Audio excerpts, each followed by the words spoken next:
109 years ago, almost to the day, an ambulance left Dublin Castle, taking a wounded James Connolly to his final date with the firing squad. So, how did a young boy brought up in poverty in Edinburgh, who actually spent 7 years in the British Army in Ireland, end up becoming one of the leaders of the rebellion and one of the foremost socialist thinkers who was admired by Lenin and whose legacy and philosophy is still admired by socialists today? Let's take a look at the life and horrific execution of one of the foremost socialist thinkers of the 20th century.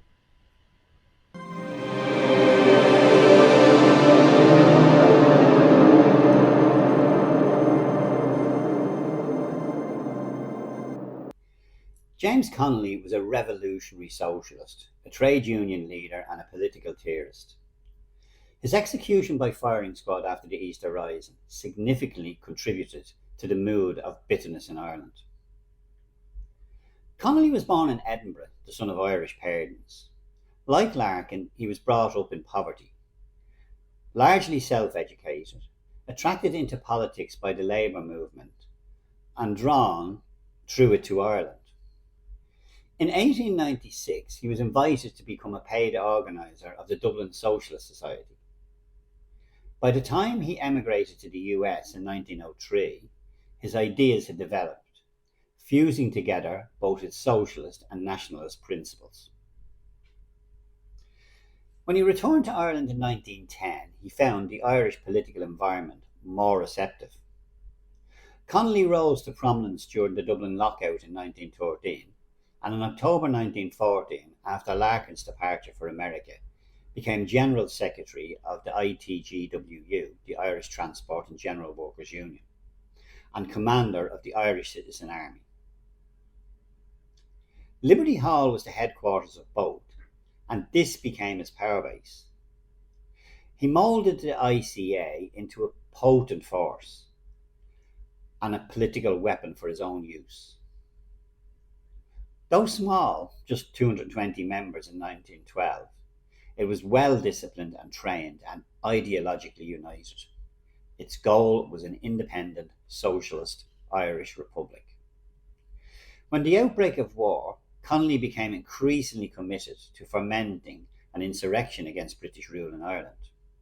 He had gradually changed from Labour organiser and agitator into military commandant and theorist. In mid-January 1916, he reached agreement with the Irish Republican Brotherhood Military Council to cooperate in an insurrection that Easter. He joined the council, and on the day before the rising, its members appointed him Vice President of the Irish Republic and Commandant General, Dublin Division, Irish Army. Connolly proved himself to be the most effective and inspirational of the rebel leaders during the insurrection. On Easter Monday, the 24th of April, he led the headquarters battalion from Liberty Hall to the GPO, the General Post Office, and commanded military operations there throughout the week. Supervising the construction of defences, determining and adjusting strategy, summoning reinforcements, and deciding on the disposition of his forces. That only 9 volunteers of the post office garrison died during the fighting is testimony to his talents. He himself took constant risk with his own safety, but even after being severely wounded on the 27th of April, he remained, as Padraig Pearse said, still the guiding brain of our resistance. At noon on Saturday the 29th of April, Connolly supported the majority view of the leaders that they should surrender, as he could not bear to see his brave boys burned to death. His expectation was that the rising organisers would be shot and the rest set free. Under military escort, Connolly was carried to Red Cross Hospital at Dublin Castle, where hours later he signed Pearse's surrender order on behalf of the Irish Army. We will be doing a further video on Elizabeth O'Farrell, who carried that order around to all the rebel leaders. And it is a first-hand account by Elizabeth O'Farrell, and very interesting at that. He was court-martialed in his bed in Dublin Castle on the 9th of May, despite the fact that he was dying anyway, probably from what we now call sepsis. William Martin Murphy, who was his nemesis during the lockout 3 years earlier, lobbied hard for his execution. At his trial, he read a brief handwritten statement which stated that the cause of Irish freedom is safe as long as Irishmen are ready to die endeavouring to win it. His execution took place at Kilmainham Gaol after dawn on the 12th of May. He was the last of the rebel leaders to face the firing squad. If you visit the Stonebreaker's Yard in Kilmainham Gaol, which is something worth doing, visiting the jail is worth doing, and certainly visiting the Stonebreaker's Yard, you will see two black crosses, one at either end. The cross at the top end, near the small door, is where most of the leaders of the rising were executed. The cross at the other end is the site of the execution of James Connolly. It differs from the others in a couple of respects. Connolly was injured and wasn't held in Kilmainham Gaol. He was held in a hospital bed in Dublin Castle, a room you can also visit if you're visiting the capital. And he was brought to his execution through the large gates at the other end and executed just inside the large gates. Despite the commonly held belief that he was shot strapped to a chair, an eyewitness report by a young chaplain from nearby John's Lane Church suggests his execution was a somewhat more gruesome affair. Church sacristan Hubert O'Keefe was obliged to accompany priests like Father McCarthy on their jail visits, and so recorded this account of Connolly's execution and wrote it down in 1944. In giving a description of James Connolly's execution, Father McCarthy told me that the prisoner, who was in a bad condition, elected to stand like the rest, but failed. He was then tied to a chair, but slumped so much he overbalanced. Finally, he was strapped to a stretcher and placed in a reclining position against the wall. In this manner, he passed into the role of Ireland's honoured martyrs. The sight left an indelible impression on Father McCarthy.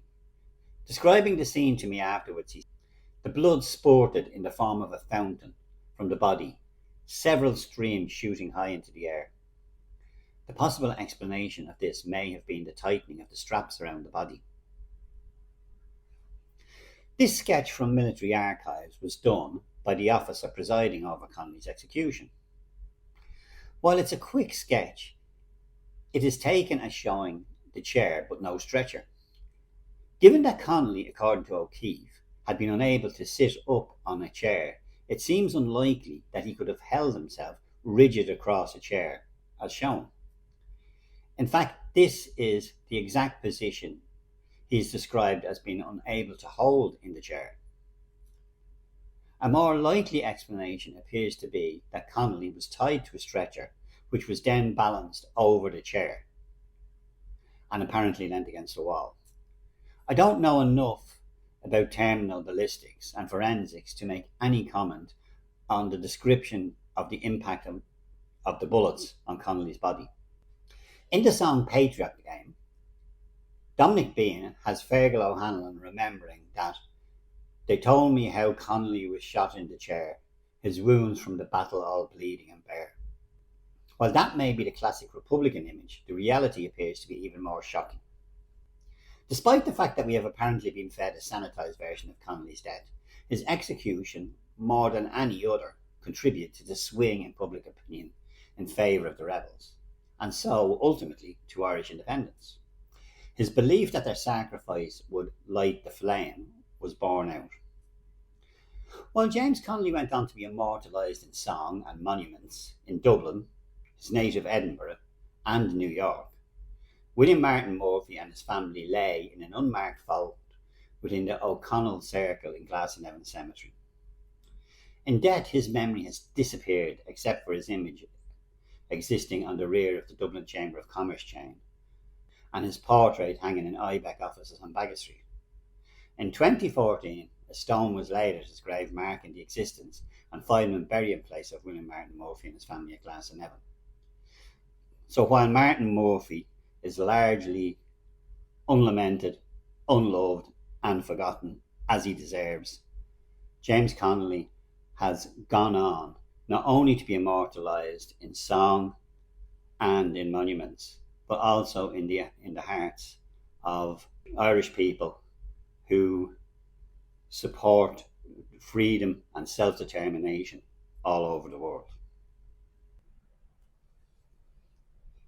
There's a tendency towards revisionism in the more right-wing elements of nationalism, and Connolly is often eulogised for his part in the Rising, while downplaying or ignoring his Marxism.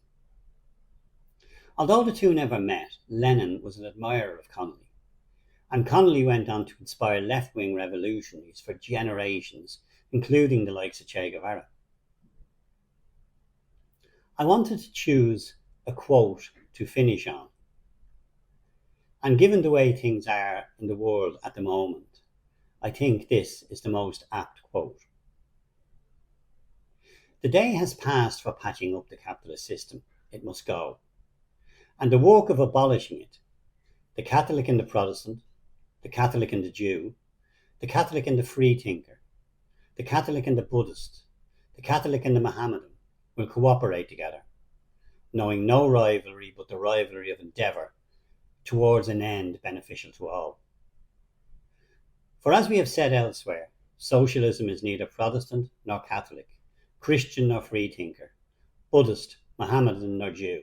It is only human. We of the socialist working class realise that we suffer together, we must work together, that we may enjoy together. We reject the firebrand of capitalist warfare and offer you the olive leaf of brotherhood and justice, to and for all. If you enjoyed this content, please like, subscribe and hit the notification bell for notifications when there's more content. Until next time, slán agus beannacht.